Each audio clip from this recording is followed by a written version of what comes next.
Welcome to The Explainer. Today, we're diving into something absolutely wild. We are tracking a mystery that literally begins in the dust of ancient tombs and goes all the way to the absolute cutting edge of modern science and human psychology. Just imagine, for a second, that eerie silence that happens right before a major boundary breaks. Think of the heavy scent of myrrh in a sealed Egyptian tomb, and then contrast that with the sterile, cold hum of a 21st century medical lab. Throughout all of human history, across deserts, through mythic memory, and even in modern datasets, we've always been obsessed with the one who returns from that silence. So today we're mapping the architecture of that impossible return. We are mapping what's known as the Lazarus Vector. So, what do ancient Egyptian gods, modern space missions, and your own mind have in common? I know. On the surface, that sounds like the setup to a really bizarre joke, right?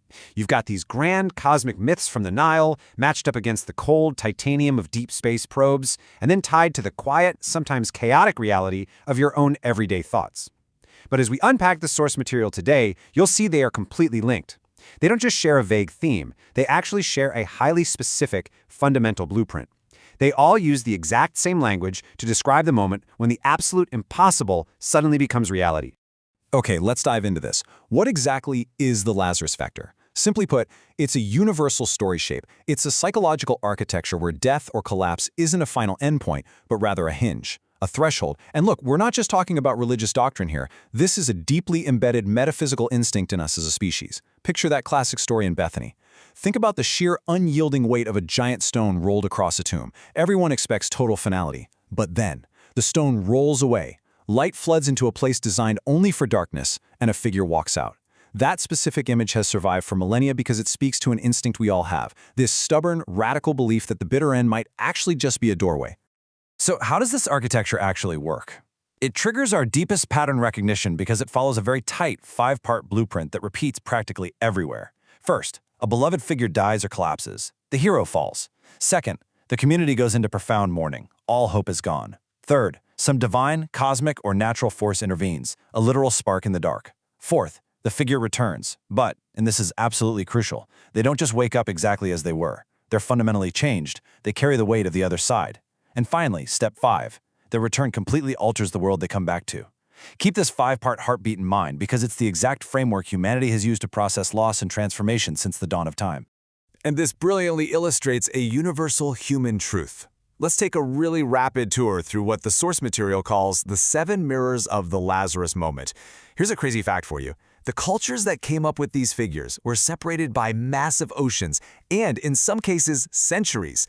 No ancient internet, no global group chat to sync up their myths. Yet, they independently built the exact same psychological blueprint. You've got Osiris in Egypt becoming a cosmic anchor. In Mesopotamia, Tammuz is the agricultural heartbeat returning every spring. Over in Greece, Dionysus is the twice-born boundary shatterer. Rome gives us Mithras. In India, Krishna reappears from cosmic withdrawal, and Buddha arrives as a birth beyond birth. Finally, Judea gives us the biblical triad escalating right up to Lazarus. 7 distinct mirrors reflecting one truth. We flat out refuse to accept terminal finality. But here is where it gets literally mind-bending. This ancient framework didn't just stay trapped in the past. It survives today as highly specialized scientific vocabulary. When modern experts hit an impossible wall, they reach back into myth for the only word that fits. In medicine, Lazarus syndrome is when circulation spontaneously returns long after CPR has totally failed and the monitor has flatlined. In biology, we have the Lazarus taxon. My absolute favorite example, the coelacanth. It's this bizarre, prehistoric fish that scientists swore went extinct 66 million years ago with the dinosaurs. And then, in 1938, some fisherman casually pulls one out of the ocean off South Africa.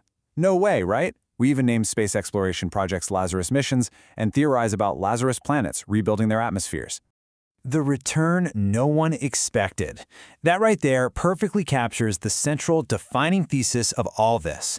Science absolutely loves predictability.